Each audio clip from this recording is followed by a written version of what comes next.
मित्रांनो, हे 5 हिंदू मंदिरं मुघलांनी तोडले, पण शिवाजी महाराजांनी ते पुन्हा निर्माण केले. गोव्याचं श्री सप्तकोटेश्वर मंदिर. घटना आहे 1668ची. 13व्या शतकात बांधलेलं हे मंदिर मुघल आणि नंतर पोर्तुगीजांनी तोडून इथं चर्च बांधत होते.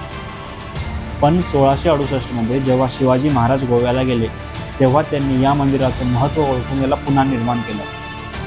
गोव्यातील नॉर्वे येथील मंदिराच्या प्रवेशद्वारावर महाराजांनी केलेल्या या कार्यकृतीचा शिलालेख आजही तसाच आहे आणि शिवभारत या ग्रंथात सुद्धा उल्लेख मिळतात. तर मित्रांनो, मला कमेंटमध्ये सांगा, तुम्ही हे मंदिर बघितले का? श्री मल्लिकार्जुन ज्योतिर्लिंग श्रीशैलम.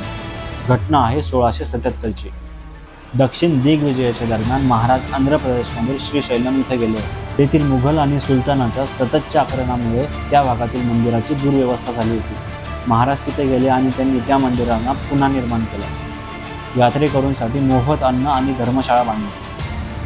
सभासद बखर आणि जेदे शकावलीमध्ये महाराजांच्या दक्षिण मोहिमेबद्दल केलेल्या या धार्मिक कार्याचं वर्णन उपलब्ध आहे.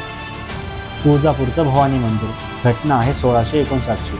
अफजल खानाने स्वारी करताना तुळजापूरचं भवानी मंदिर पूर्ण उद्ध्वस्त केलं. एवढंच नाही तर मूर्तीची विटंबना सुद्धा केली. स्वराज्य स्थापनेच्या काळात महाराजांनी या मंदिराची व्यवस्था पुन्हा लावून दिली. अफजल खानाच्या वधानंतर महाराजांनी या मंदिराला पुन्हा स्थापित केले. अष्टप्रधान मंडळाच्या दप्तरातील नोंदी आणि शिवकालीन पत्रामध्ये तुळजापूरच्या पुजाऱ्यांना दिलेल्या संज्ञांमध्ये त्याचा उल्लेख आजही दिसतो. तर मित्रांनो, तुळजापूरचं हे भवानी मंदिर तुम्ही बघितलंय का? कमेंट करून नक्की सांगा.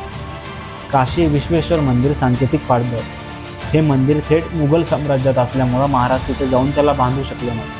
पण जेव्हा औरंगजेबाने 1669मध्ये मूळ काशी विश्वेश्वर मंदिर पाडलं, तेव्हा महाराजांनी तीव्र संताप व्यक्त केला. एवढंच नाही तर त्यांनी आपल्या राज्यातील पुजारी आणि विद्वानांना काशीच्या मूळ धार्मिक विधीचं संरक्षण करण्यासाठी आश्रय दिला. रायगडावरील जगदेश्वर मंदिर हे काशीच्या विश्वेश्वराचे मूळ रूप मानले जाते. औरंगजेबाच्या दरबारातील इतिहासकार साकी मुस्तिद याच्या मासिर-ई अलमगिरी यामध्ये मंदिर पाडल्याचा उल्लेख आहे. तर महाराजांनी दिलेले प्रत्युत्तर याचे संदर्भ शिवछत्रपतींची पत्रे यामध्ये दिसतात. रायगडावरील जगदेश्वर मंदिर. घटना आहे 1674ची. मुघलांनी अनेक किल्ल्यावरील मंदिरे उद्ध्वस्त केली. स्वराज्याची राजधानी निश्चित करण्यासाठी महाराजांनी रायगडावर भव्य मंदिर उभारले. हे मंदिर मुघल आणि इस्लामिक शैलीचा अभ्यास करून बांधलं गेलं होतं असं मानलं जातं, जेणेकरून आक्रमकांनी या मंदिराला मस्जिद समजून धक्का लावून. पण या मंदिराच्या आतमध्ये महादेव होते. मित्रांनो, तुम्ही कधी रायगडावर जाऊन ह्या मंदिराचं दर्शन केलंय का? कमेंट करून नक्की सांगा. आणि अशाच व्हिडिओसाठी फॉलो आणि सबस्क्राईब करायला विसरू नका. जय शिवराय, जय महाराष्ट्र.